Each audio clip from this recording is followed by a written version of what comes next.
What's going on, guys? I'm just trying to get myself together here. Give me 1 minute, please. Bear with me. Let me know how the audio is. Let me know how the video feed is as I'm kind of rounding up everything and we wait for everybody to get into the live chat. All right, let's see here.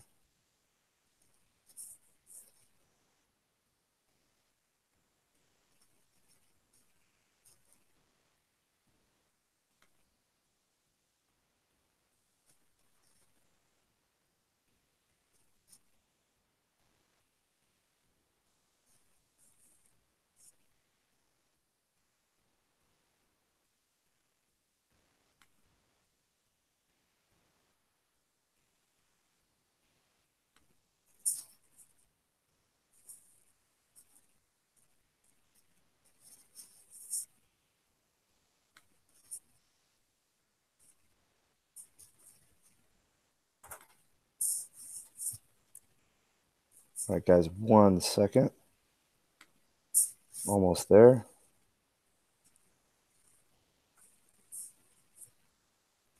All right, guys, 1 second.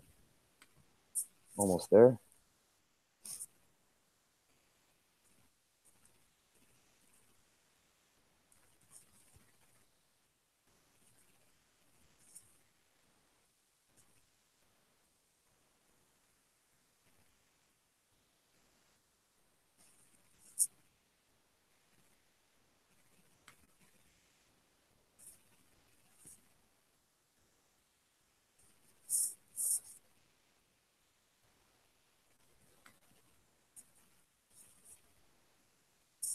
All right, and we're just about ready to get started here as we wait for everybody to kind of pile into the live chat and everybody to kind of get alerted from YouTube. Hopefully all their notifications are set.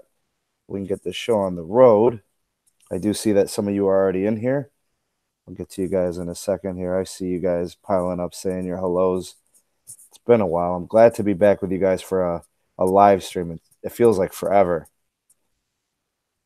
All right, so we just about there. Okay. All right.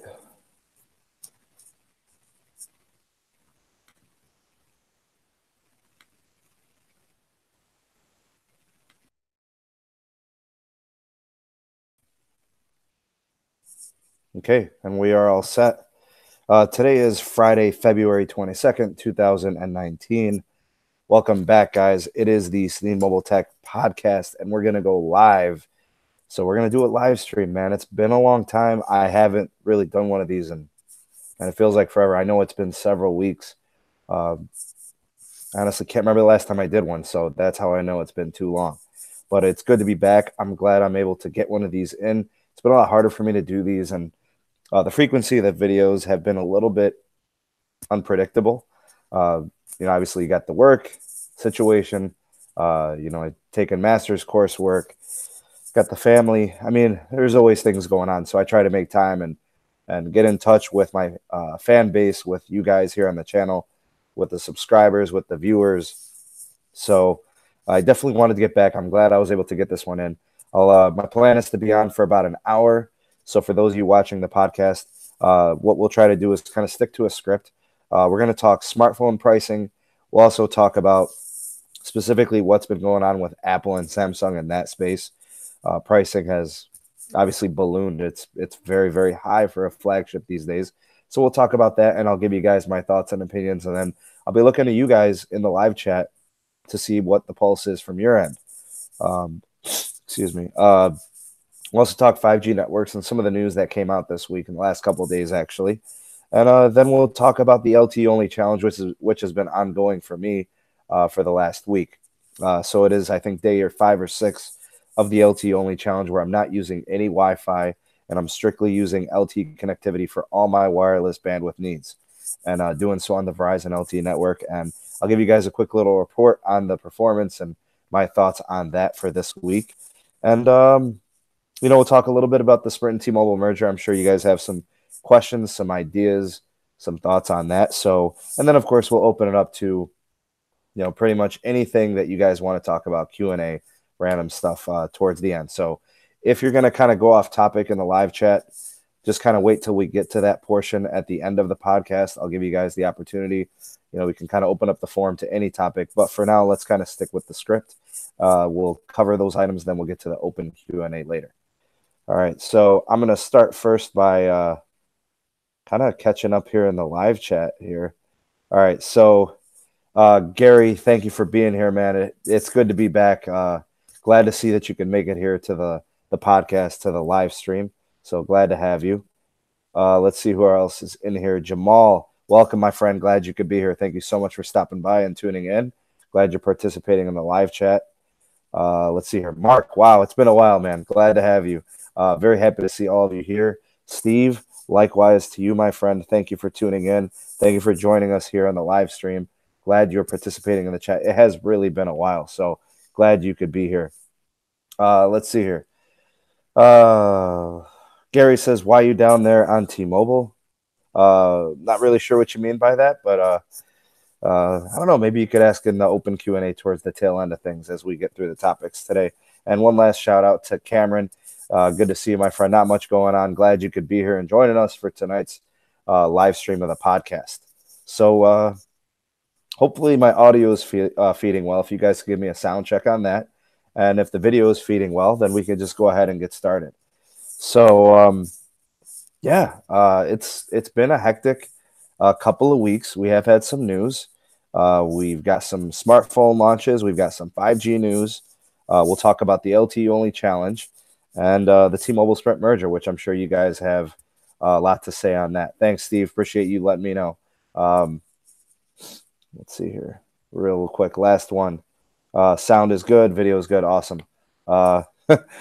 Let's see here. Let's get to the live chat. Last one because it's in there. Gary says, why you feel negative on the T-Mobile merger? Not that I feel negative. I know there's some opposition there, and I don't want to downplay it. You know what I mean? I think what I'll do is I'll kind of save that to the end. When we talk about the merger, I'll kind of open up on it, and you guys can give me kind of your thoughts and opinions. I'll tell you how I feel and why I feel that way. So without further ado, let's go ahead and get started.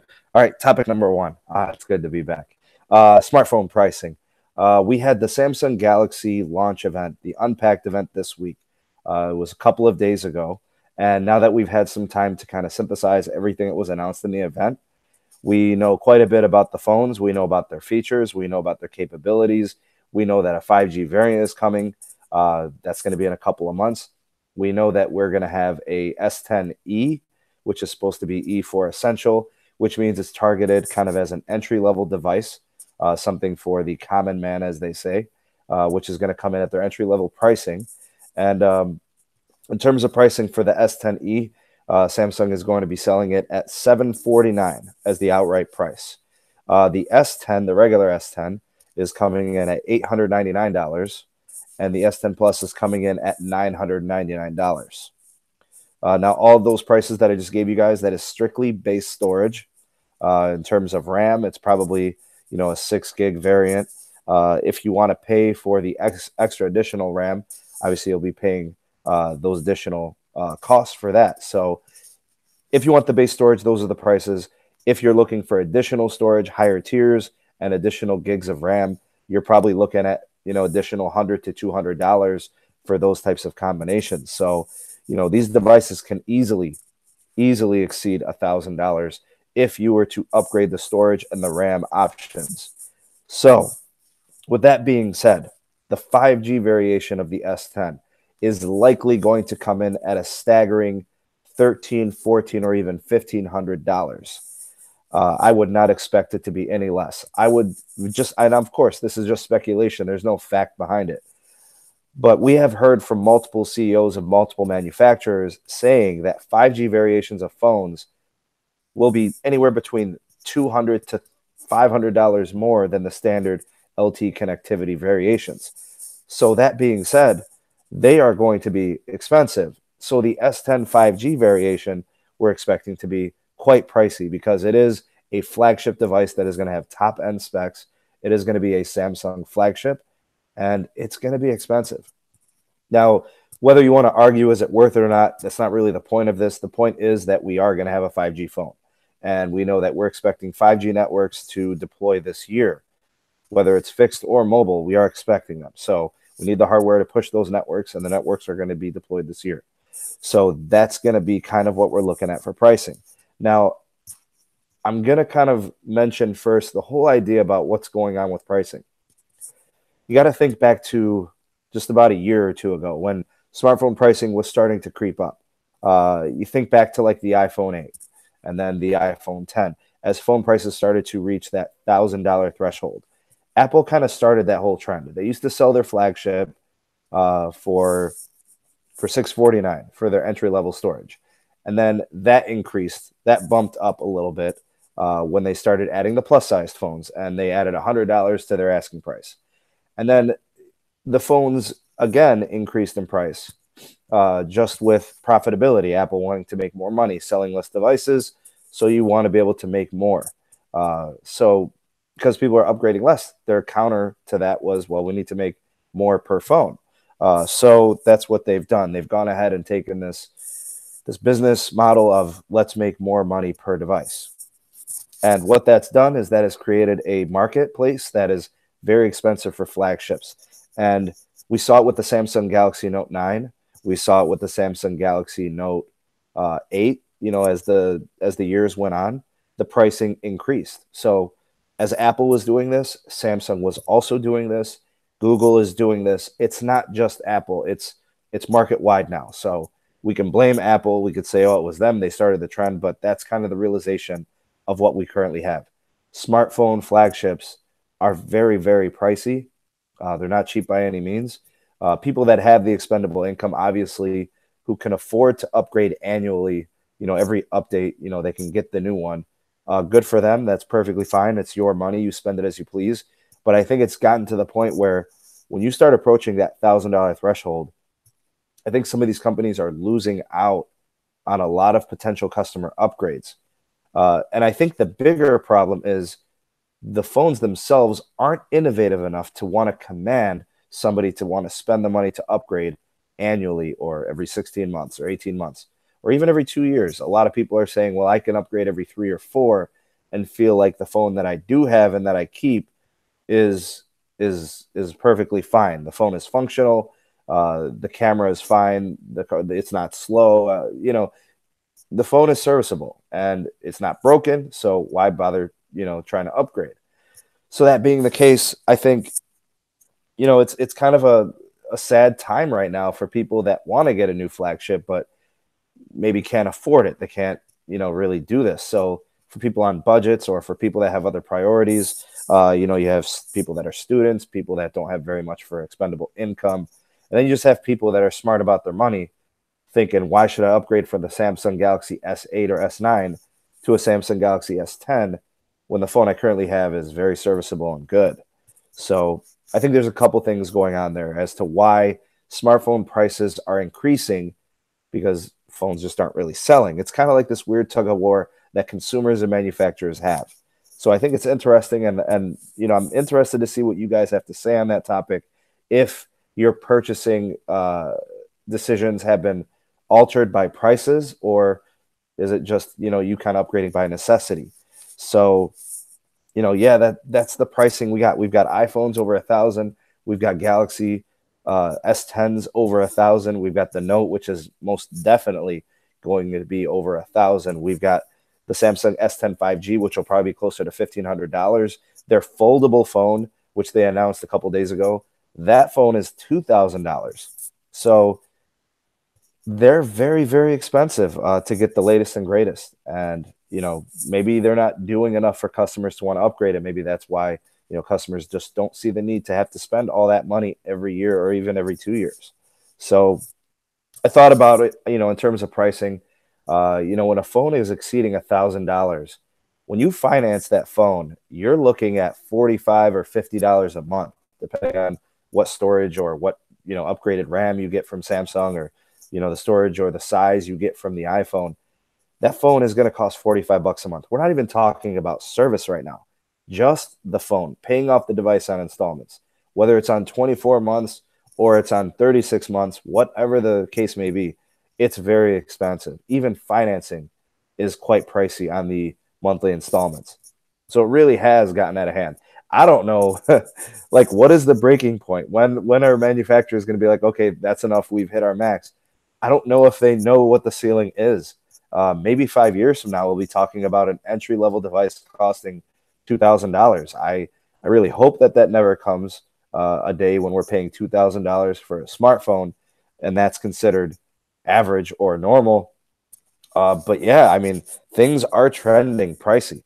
I mean, obviously, one could guess or hypothesize that Apple might be the company to try that, to have the first phone that's 2000, because obviously they were the first company to ask for 1,000 for an entry level flagship, or their flagship, the iPhone 10. Obviously, the 10s Max has gone over; it's 1,100, and there's different storage options. But a base model 10, when it first came out last year, was $1,000, and the 10s is $1,000. So, maybe there does come a day where, the iPhone 15 or something like that, or 16, I don't know, whatever it would be, maybe that's going to be the $2,000 phone. So 1,000's already been hit. So maybe 2,000 is the next big milestone. Who knows? So let's go. I'm going to take a look at the live chat. Let's see what's going on. I'm just kind of reading who's in there and your guys' ideas and thoughts on anything that I've mentioned so far. All right. So Arcelio, good to see you. Glad you could be here. Glad you could stop by and say hello in the chat. Thanks for hanging out. Oh, Joel, Sneed for president. I knew I could count on you to be here, Joel. Thanks for being here. Glad you could stop by. Gary says, yep, 2020. Yeah.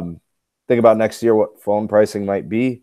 1,200, 1,300. Maybe that becomes the average flagship price. We don't know what the ceiling is, right? So who knows? Arcelia says, my kid has my iPhone 5S. Wow. So 5Ss are still running. I'm going to assume, Arcelia, that the iPhone 5S probably does not receive any software updates at this point, but something tells me it still probably runs well enough to where phone calls, texting, browsing, running applications, all that probably works just fine on the 5S. That was a revolutionary phone in and of itself that actually was like the first mainstream fingerprint scanner, biometric scanning. It was a great phone. It was designed very well.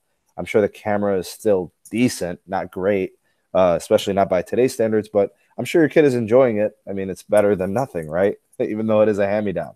A lot of kids got to deal with the hand-me-downs. Steve says, I don't think Apple will try that. It hasn't been a good year for Apple and their expensive phones. Now, to kind of go off what you're saying, Steve, maybe it hasn't been a great year for Apple, but in the US, their sales are still pretty good. The problem isn't really US numbers. The problem has been China numbers. The problem has been, international markets, emerging markets. So we're talking like India, we're talking China, Japan, that sort of thing. Japan's not an emerging market, but again, a market that the iPhone really, really matters in. You think about those emerging markets and those Asian markets, Apple devices are just too expensive. And then also throw in the fact that because Apple locks down their operating system and they lock down their app store, it really limits the applications that people can use, which in a lot of other countries, they use their phones as payment devices. And a lot of those different apps don't work or are not supported by iOS. So that keeps them from using that, and it keeps them using Android.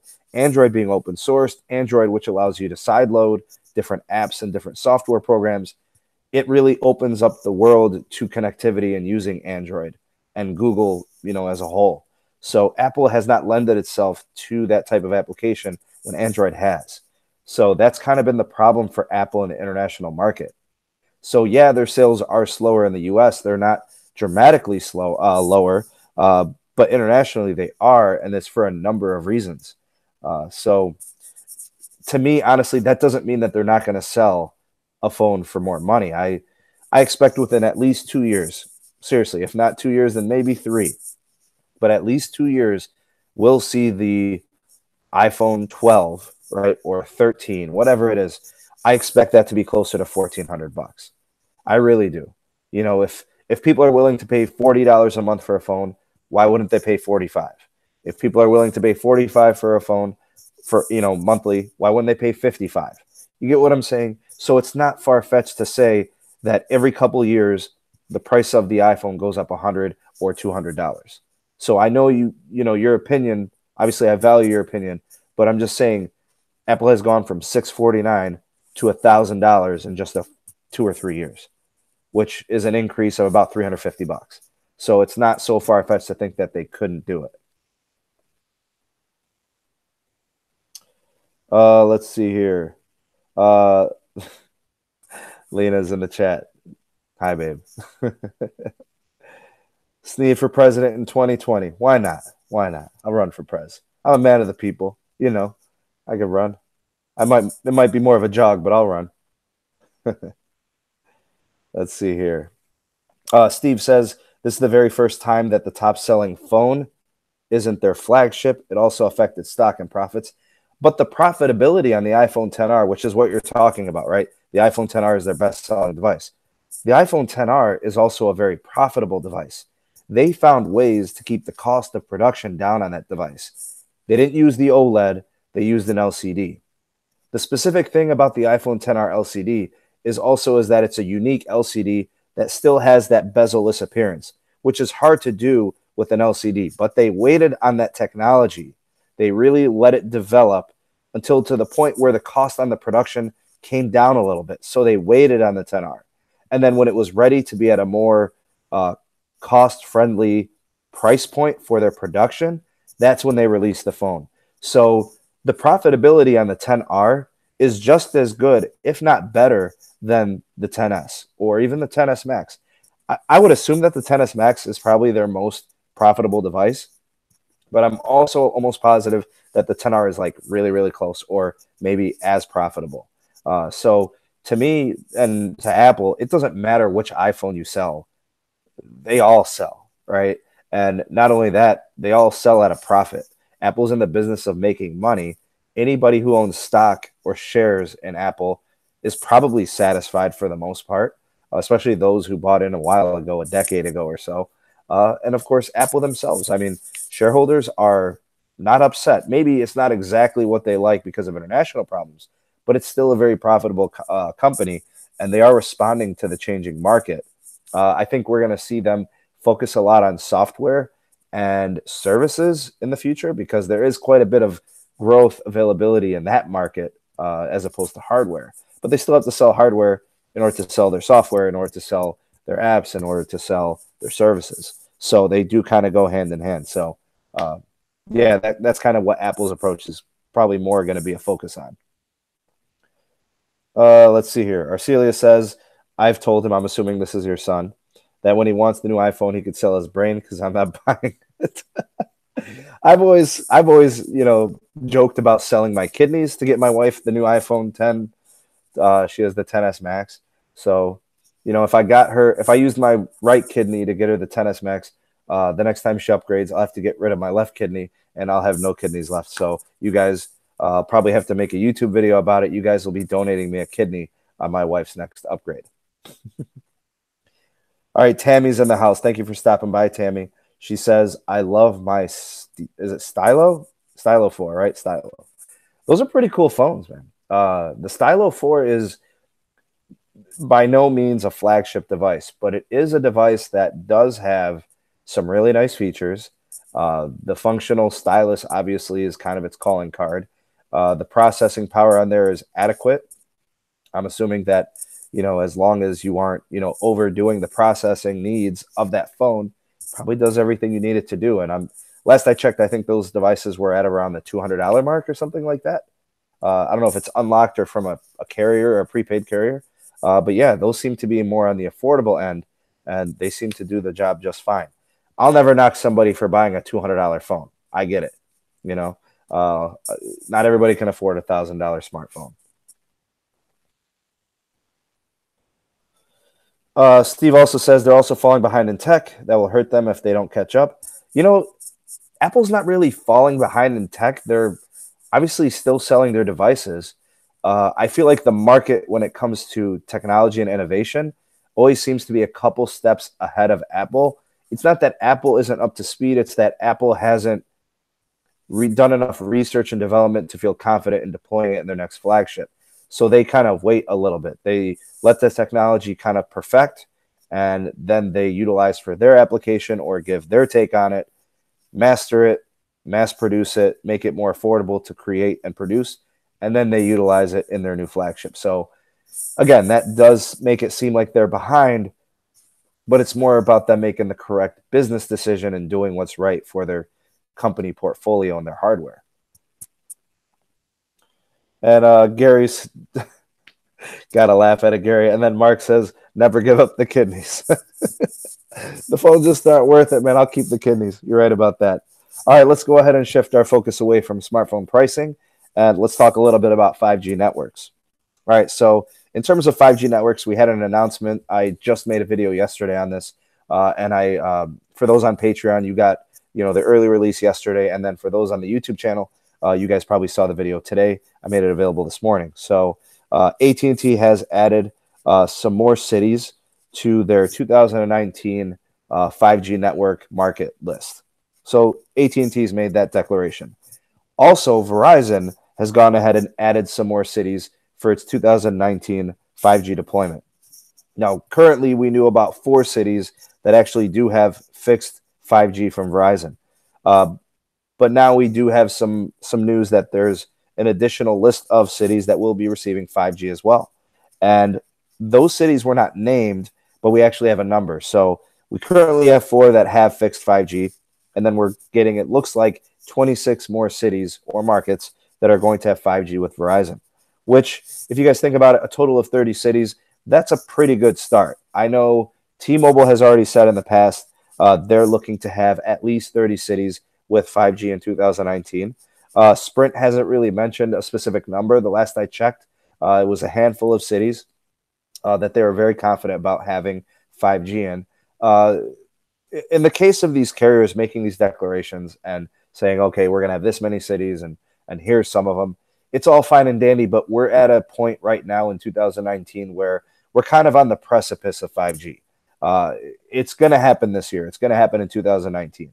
So whether it's a couple of weeks from now or it's a couple of months from now, we're going to have hardware that's available to us that we can buy that is 5G compatible. And I'm not talking like proprietary 5G. I'm talking, standards-based 5G that is real 5G, not the 5G evolution crap that AT&T tried to pull, in that stunt a couple of weeks ago. All right, that's nonsense. That's just LTE advanced. I'm talking real 5G. So AT&T makes that available.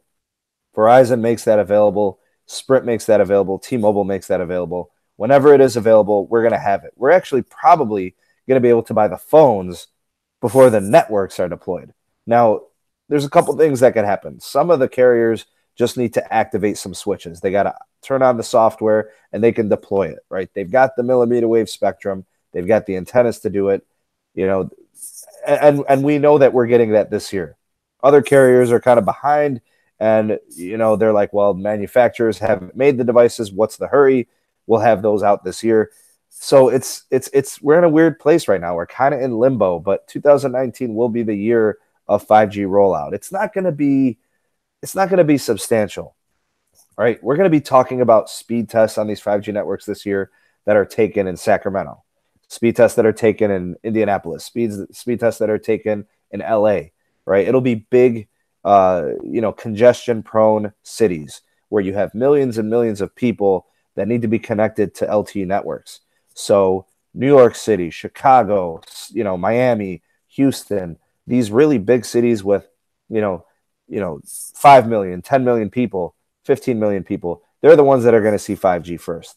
So for those of you that live in rural America, for those of you that live in smaller cities around the country, you'll kind of be playing second and third fiddle, waiting for 5G to become more mainstream. So again, rushing out and getting a 5G device doesn't make sense when you don't see that the networks are there. And I remember having this conversation on one of the the podcast that I had with Pete, if you guys remember the special guest, I feel compelled to buy a 5G device only because of the channel. But if 5G is not available in my area, what's the point of buying it? Unless I'm trying to future proof for like the next couple of years, like, oh, I already have a 5G phone. Whenever they turn it on, I'm ready. But like, why would you do that? Why would you buy a phone in 2019 that's 5G compatible, knowing that your network of 5G won't be available in your area till 2021? So now your phone is 2 years old and its 5G is probably outdated, not as effective as the phones coming out in 2021. So it wouldn't make no sense to just buy a phone trying to future proof. Now, if you need a phone, you need a phone, right? You're going to upgrade, whatever.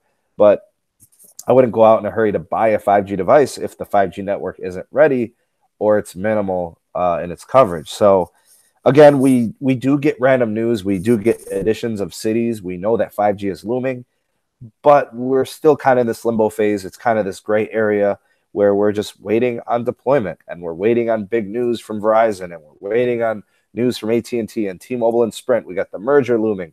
What's going to happen? We're just kind of in that limbo phase right now.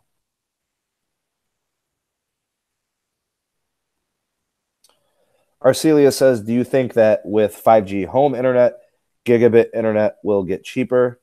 I guess, Arcelia, I'd have to know what you're paying for gigabit speeds right now. I think in most cases, people are paying anywhere between like $140 and $200 a month for gigabit class speeds. That being the case, 5G would offer probably a better deal. Now, 5G doesn't guarantee that you're going to be getting gigabit speeds, but it'll get you pretty close. Maybe within a couple of years, it'll be gigabit speeds. But I mean, hey, if it got you 300 to 800 megabits per second, or maybe about a half a gig of speed, you'd probably be satisfied if it was $60 a month. You'd probably rather pay 60 for 500 megabits per second than to pay 200 for a full gig. That being the case, the 5G makes the better option. But if speed is really what you need, like you got to have a full gig of speed, you're still probably better off with a cable provider that can get you that hardwired, that hard line that can consistently get the gigabit speed. So, I mean, obviously it's going to create competition. We know that we're expecting cable providers that they're going to have to respond because customers will be considering 5G as a viable option for their home connectivity. So indeed, there's going to be competition changes, something that the cable business has not had for the whole existence since the 1980s. So that would be good in my eyes, at least for consumers. I don't see how we're losing in that situation. But again, in the early onset of 5G, even fixed 5G, don't expect full gigabit class speeds. But, I think 300, 400, 500 megabits per second is very acceptable. I think that is very probable.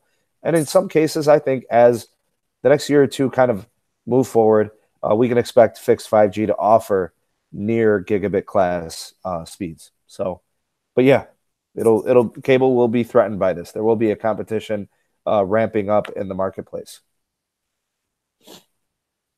Gary says, will T-Mobile be nationwide 5G in 2020? I don't think so. That's a year from now. I just don't see how they could do it. Even with the Sprint merger, let's say the Sprint merger approved tomorrow. Like, no joke. Let's just say it did. I'm not saying it is. I'm saying if it did get cleared tomorrow, we're talking about a 2 to 3 year transition period where network integration and spectrum allocation and network build-outs and rollouts and upgrades to current antenna hardware and sites and all of that, that's going to take time to do. 2 and 3 years would be very realistic to get that network going as the new T-Mobile. T-Mobile's 5G will probably take that long, if not longer, to become nationwide. Now, when they say nationwide, when John Ledger and these different representatives of these carriers, when they say nationwide, they're basically saying we're going to have the nation covered in all of its big cities, right? So Seattle, Washington, Portland, Oregon, Sacramento, California, LA, Nevada, like in Vegas, Houston, Texas, they'll have 5G cities all over the nation. It's not going to be true 5G in that everywhere you go, you'll have LTE like everywhere you go, you'll have 5G. It's not going to be like that. And 5G, actually, if you think about its application, 5G doesn't have to be nationwide. Like, it doesn't have to be everywhere you go. It needs to be in places where you need it. Like, it needs to be available during concerts. It needs to be available during sporting events. It needs to be available during festivals where you have hundreds, thousands, tens of thousands of people within a same area, congesting the network. So that would alleviate the pressure because of the potential bandwidth and throughput that's available. So for now, I don't know if we really need to think about nationwide 5G and that every part of America has to be covered in 5G. I think we just need it in certain parts because we still need LTE to improve. We need improved LTE coverage. Like, we have underserved people in rural areas that lack LTE coverage. There are parts in the US as you are driving through the interstate where you won't have LTE. It's in 3G or 2G. You know, if you have T-Mobile, you know what I'm talking about. If you have AT&T, you know what I'm talking about. If you have Verizon, you've seen pockets like that. It doesn't matter what carrier you have. They don't cover every part, every square mile of the US. They cover most of it, right? But the LTE can always be fixed. And LTE is very serviceable. There's a lot of potential in AT&T that hasn't been tapped. So for me, I see 5G as, for now, a congestion relief effort for very, very high population, high density cities, at least for now. 10 years from now, 2025, 2030, then nationwide 5G becomes more of a realistic expectation. Kind of like what we saw with the rollout of LTE. It was in phases, right? It was, something that took time. It was just pockets of cities that had LTE. It was on a case-by-case scenario on different cell sites. So I think 5G is going to be the same situation. If anything, it's going to be a little bit tougher with 5G because of the red tape that a lot of cities have in installing 5G hardware. So that's going to be hard to overcome. But the FCC is working on that, trying to get cities, to make the process a little bit faster. I think people are opening up to the idea that I'd like to have improved cell service. This is what the carriers have to do. And then of course, you have your people out there that are skeptical about the health risk of 5G. So, and all that is warranted. I don't mean to poo-poo on that, but there's a lot of reasons why 5G deployment might be a little bit slower than we initially anticipated. A lot of people are realistic and they say, yeah, 5G is going to be a slow rollout. It's going to be like LTE. It's going to take 5-10 years. That's probably true until it is actually, truly sustainable and, at a high level connected in a lot of different places across the nation. Cameron says, my average LTE in Utah on AT&T is 105. I'm guessing that's megabits per second, and 48 on the upload. That's really, really good. I had AT&T for a while in the Cleveland area, and honestly, I wasn't able to see those speeds very often. So I ended up actually leaving them because, again, the speeds left a lot to be desired. I'm glad to see that it's working for you. I'm glad to see that the speeds are very good for you. Arcelia says it's $200. Yeah, I figured it's pretty pricey. If you don't need gigabit speeds, though, you don't have to get it, right? You can get 300 megs, you can get 500 megs, 100 megs, 30 megs, right? Whatever your needs are. Mark says, do most people need gigabit speeds? Probably not. Gigabit speeds, you're talking about people that, are sending massive amounts of data through their lines. So we're talking files that probably exceed, hundreds and hundreds of gigs of data, right? We're talking high resolution video, and they're sending a lot of it. Those types of files are huge. You're talking, 4K, 8K, whatever they're trying to do, that needs the bandwidth. So if you're not doing that stuff, then obviously there's no reason to have it. Darian, what's up, buddy? Glad you could be here. Thanks for stopping by. Gary says, I like my coverage in my town. Stinks I only get 2 bars. Now, the thing about only getting a couple of bars, obviously you're not that close to the cell site, but there are some things you could do actually to improve your coverage. So see what's going on around your house if you have anything that's impeding your signal. And, I don't know. Sometimes there's certain phones that actually do have better radio antennas that could improve your signal. So I hear for example, Motorola's have excellent connectivity radios. That's something you might want to consider, Gary. Maybe the iPhones aren't cutting it. iPhones have never been known to really have great antennas. So maybe if you have an iPhone or something, you might want to try something different. Mark says, I'll wait until forced to change to 5G, as I would guess most would. Yeah, I think you're right, Mark. A lot of people are going to hold off on buying a 5G phone until it is something worth purchasing. I mean, the average consumer may not even really know what 5G is. I mean, go ahead, ask somebody that you just happen to into at the grocery store. If you get the opportunity, if it comes up, or you're with somebody at you're waiting at your provider, your carrier's store, you're looking around or something, ask them, do you know what 5G is? A lot of people will say, I don't know what that is. I have a lot of students. I'm obviously a school teacher. They have no idea what 5G is. They really don't. Maybe a handful do, but they're not aware of it. And their parents probably don't know what it is either. So 5G is not on the radar of everybody. All right. So, Gary, in terms of T-Mobile, any TV news? We were expecting something, and nothing has really come out. I know that they're working on a TV service that is considered to be like a la carte, where you get to choose, which channels you want. I'm not sure if that plan really fell through or if they're just waiting on a launch. But I think T-Mobile actually has experienced something that they thought they were going to be able to avoid. I think T-Mobile has realized that the TV thing is difficult. It's not easy to deal with the licensing involved with broadcasting TV. It's not easy in having even just an application-based service that offers TV connectivity and channels. There's a lot of stuff that you have to go through in licensing. There's a lot that you have to go through in terms of regulations. And obviously the FCC is involved. You've got all these different networks. There's different TV packages that you're trying to build. You got to think about plans and pricing and availability and how it's going to run through the network. There's just a lot there. And I think T-Mobile thought that they would find a way to streamline it. And it was very commendable that they tried to do it. But I think T-Mobile was a little bit ambitious about their TV. Their best guess in terms of going into TV is through layer 3. That's going to be their bread and butter in TV. So if anything is going to succeed through T-Mobile on the TV side, it's going to be because of layer 3 TV. I think it's been a little quiet for the last few weeks. There might be something brewing. T-Mobile might be putting together something on a small scale for the T-Mobile TV side. Maybe it has something to do with layer 3 TV. Maybe it doesn't.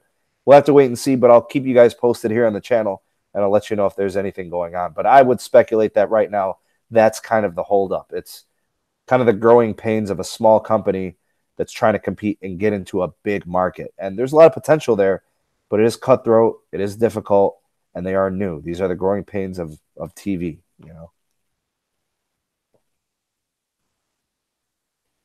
Steve says, isn't T-Mobile relying on the merger for the TV services to work properly? Well, so you think about the merger and how this implicates T-Mobile's TV ideas and what they want to do.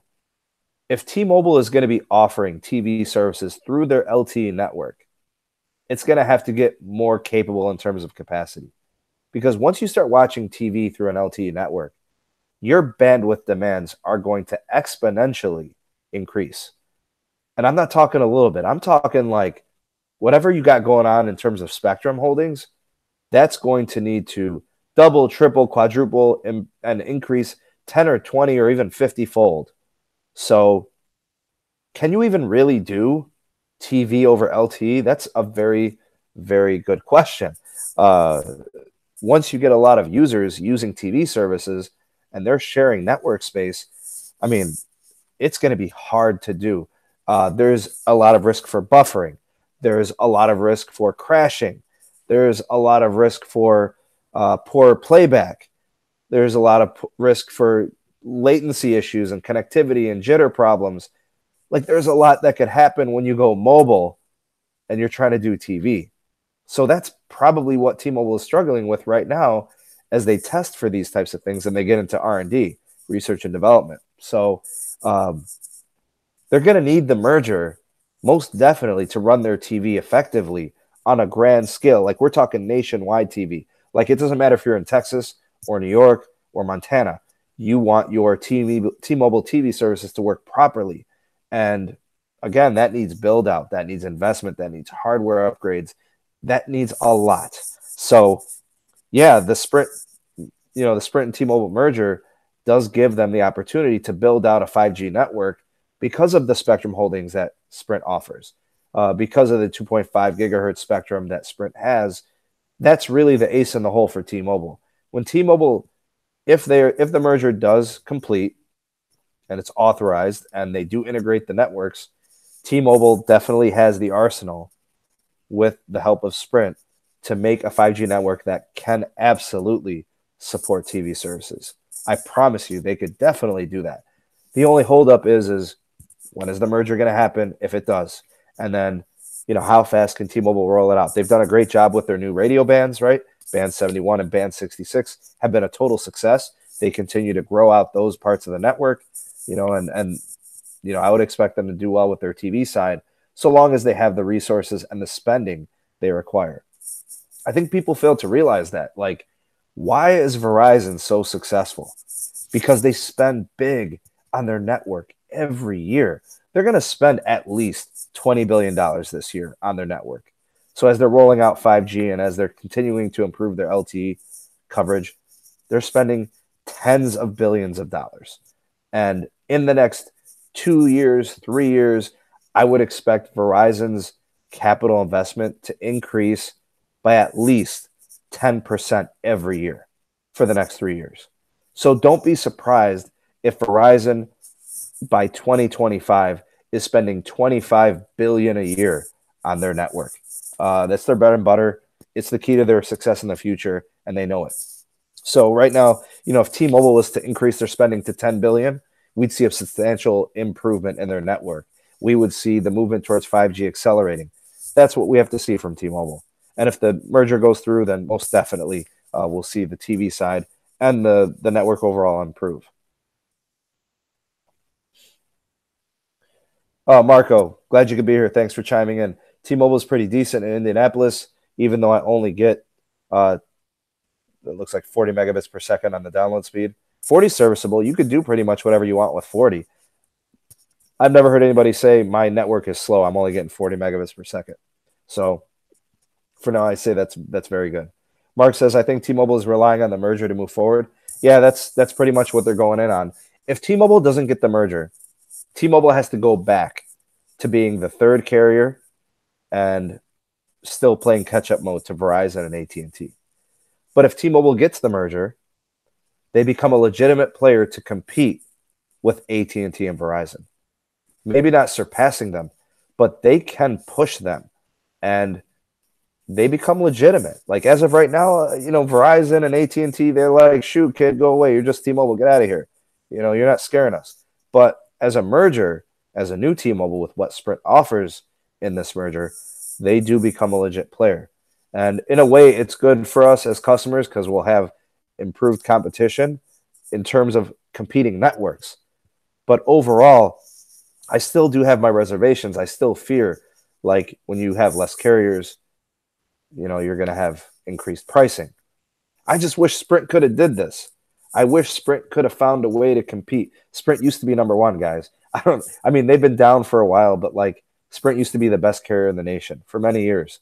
And then just bad decision after bad decision after bad decision just snowballed and got worse. And, SoftBank is just literally looking to bail on Sprint.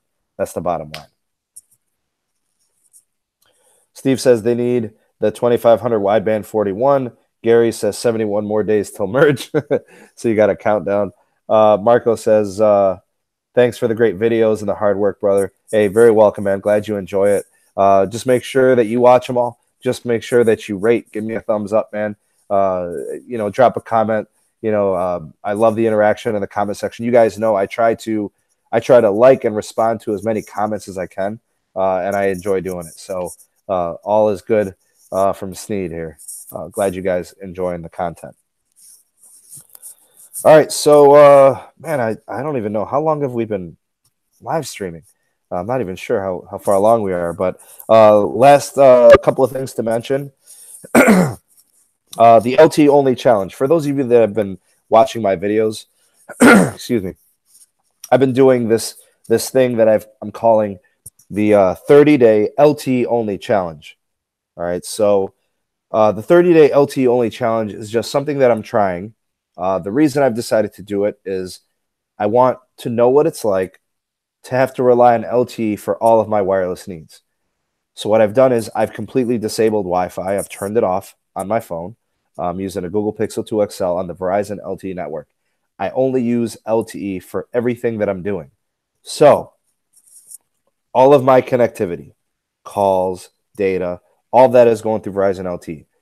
Watching YouTube, uploading my YouTube videos, editing my videos, sending files, uploading documents, connecting to all of my different apps, doing all my browsing.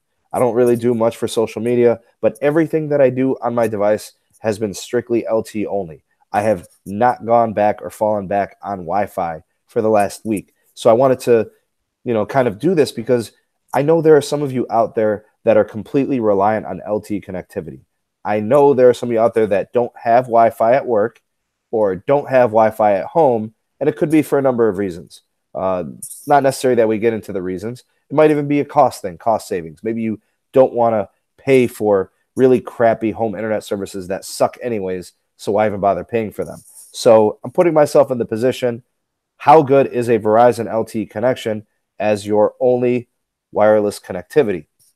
So I'm trying it, the 30-day LTE only challenge. And a lot of you, when I first did the video last week, it was last Saturday or Sunday, a lot of you chimed in and said, you've been doing this. You've been relying on LTE only. You don't use Wi-Fi or you don't have Wi-Fi. That being the case, I know there are some of you that can relate to this. So I'm trying it to see what it's like.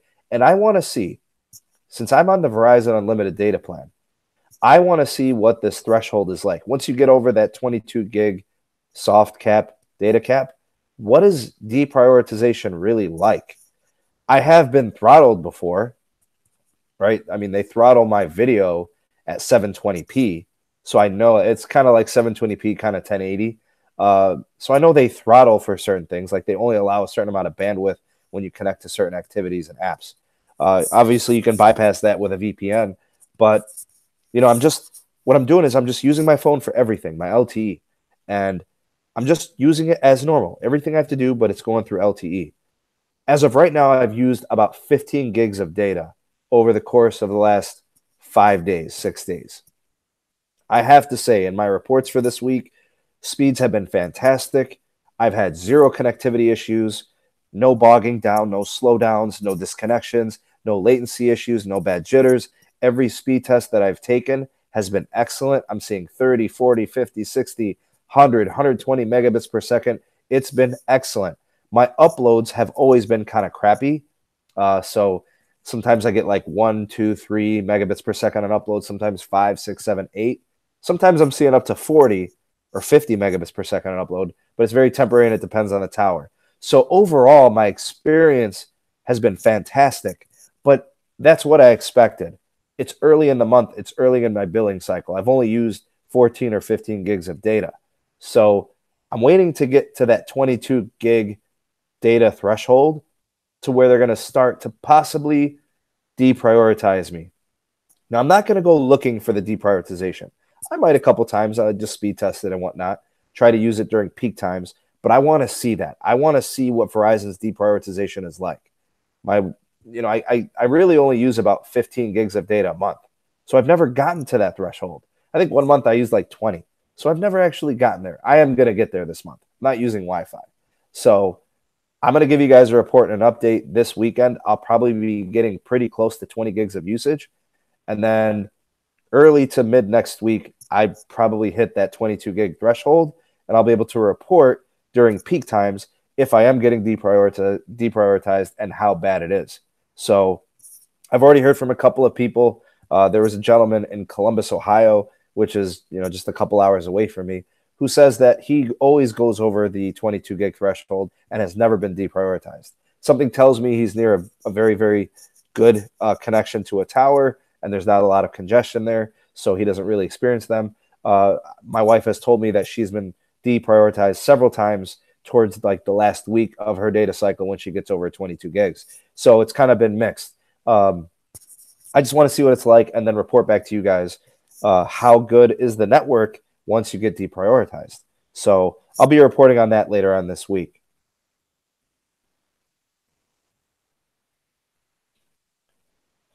Steve says, are you streaming on LT right now? Absolutely, on LT. I'm actually hotspot data right now off of my LTE. So you guys can tell me how good the connectivity is, how reliable it's been. Tell me how the audio is. I mean, maybe the microphone's not great, but as long as the audio feed is continuous, as long as the video is not buffering, that's what you're working with, Verizon LTE. But it is hotspot data. It's not like the regular LTE. I mean, to me, it's the same. I run speed tests, and when I hotspot it, it's the same as my regular download speed. Mark says, at the prices they will charge, they will have no choice but to let consumers wean themselves off of Wi-Fi. Yeah, Mark, I mean, if you feel so compelled, I mean, if you can get by with LTE only, and there's different plans out there where you can do it with LTE only. You can get unlimited plans. You can get plans that have unlimited hotspot. Some people have some old grandfather plans with T-Mobile that have that. There's people that do it. They don't use Wi-Fi. They don't need it. Steve says you're only coming through on 720p, and I'm on Wi-Fi on my end. I assume that is being throttled on your end by Verizon. Actually, it's actually not throttled by Verizon. It might be, but I don't think so, because even when I used to connect the streams to my Wi-Fi, I was still only doing 720p. I actually think it's a Google Hangouts thing. This program that YouTube uses for live streaming, the one I use, there's a couple ways you could do it, but the one I use is Google Hangouts on Air. It caps at 720p. So Verizon may be throttling it anyway, but I know that Google Hangouts tops out at 720p. So that's probably what that is. Gary says, can't hear you. Hopefully you can hear me now. Steve says, but looks and sounds good. All right, good. Glad to hear it. So Verizon's doing pretty well right now. No complaints so far. It's been holding up very, very nicely. Can't complain up to this point. So 1 week in, and the LTE only challenge is so far so good. All right, the last little bit before I let you guys go and end the podcast, the live stream, T-Mobile and Sprint merger news.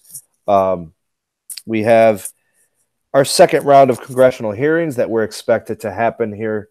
That's going to be pretty close. We're expecting it in the near future. I'll get you guys an exact date as soon as I find out. I just really haven't had the time to look. Maybe I'll do a video on that either tomorrow or Sunday if I can find that information. And then if we get a scheduled day, I could probably have a video for you guys either that day or the following day to kind of summarize everything that happened in those congressional hearings. So as of right now, it's been pretty much a lot of Democratic representation is really anti-merger. The kind of, I guess I would say, the feel, the mood around the merger has been pretty positive for the most part, with the exception of some of these congressmen really opposing it for different reasons. They're mentioning things like rural America being underserved. They talk about the consumer market and how one less competitor will decrease competition, so it's not good for consumers. They talk about the job market and how it affects a lot of people. And obviously, those are all legitimate concerns. So they're raising these questions once again. Now, if you guys, don't lose focus as to who needs to approve this merger. Congress does not have to approve this merger. They kind of sort of don't matter in this. I mean, they do. Obviously, the opinion of congressmen matter, and the DOJ and the FCC will consider it. But the FCC can approve this even if Congress hates it. And the DOJ can approve this merger even if Congress hates it. Those are the last two hurdles for T-Mobile and Sprint. And if the FCC sees that it's fit for approval, and if the DOJ says, you guys have my blessing, go ahead and merge, it's merger season. I don't see how it's going to prevent this merger from happening just because Congress don't really care for it, or there are a handful of very, very vocal congressmen, Democrats and Republicans. It's been a bipartisan thing. They can hate it, dislike it, disapprove it. It's what the FCC and the DOJ really care about, right? It's up to them. It's their decision. So that being the case, take what you want out of these congressional hearings. There are legitimate concerns. The congressmen, Their opinions do matter, but it's still up to the FCC and it's still up to the DOJ.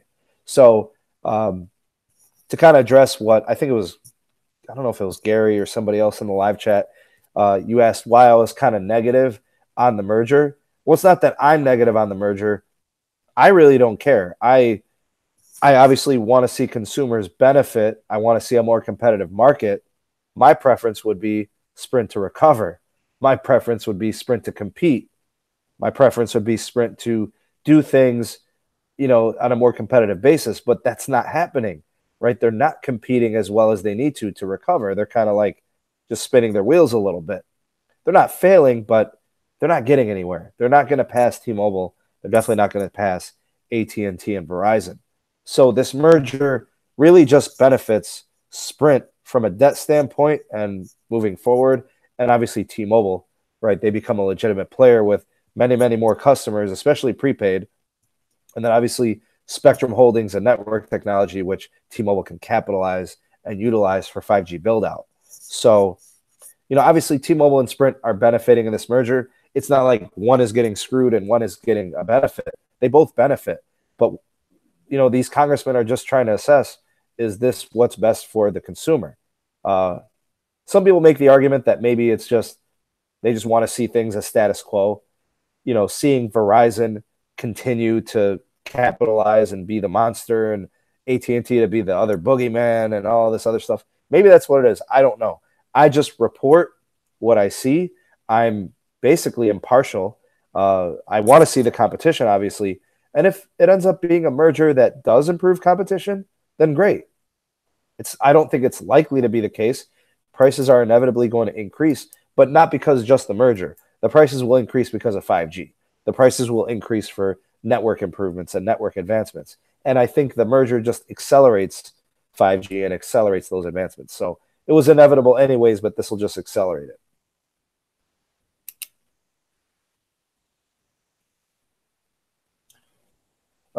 Steve says, a lot of worry on Lifeline through Sprint. Gary says, FCC and DOJ are Republican. Yeah, I mean, it's not really a party thing, honestly, Gary. I mean, the merger is going to go through regardless. If it fails, it won't be because of Republicans. If it passes, it won't be because of Republicans. It's just timing, if you think about it. Like, the merger has been stopped before. Maybe it was just the timing. It wasn't right. Now maybe it is the right timing. I don't know. Steve says, just all part of the process for a merger. I totally agree, Steve. That's probably the best way to look at it. These are just the steps that happen in the process of a merger going through its paces. And we're just kind of watching it, right? We haven't seen a wireless merger in a long time. T-Mobile's had acquisitions, or excuse me. T-Mobile had the Layer 3 TV acquisition. That's a small time one. AT&T with Time Warner. We've seen acquisitions and mergers in the cable business. It's just different. Every case is different, case-to-case scenario, different circumstances, different administrations.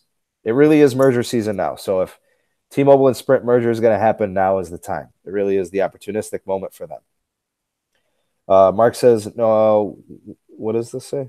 No one wants to gain as far as the carriers. Oh, yeah, for sure. Definitely.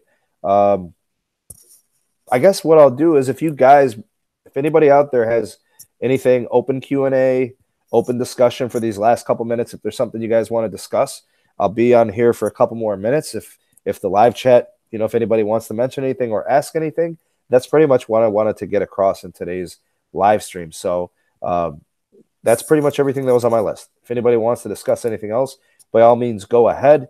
Put it in the live chat. I'll try to reply quickly, but that's pretty much it. If you are watching this on playback after it's been recorded, go ahead and leave a comment in the comment section on any of the topics that we discussed today. The comment section is by far my favorite part of the channel. I love reporting. I love kind of bringing up the news and giving you guys updates, but the comment section is where I actually enjoy, spending my most time in terms of the YouTube channel. And the Patreon channel has been great.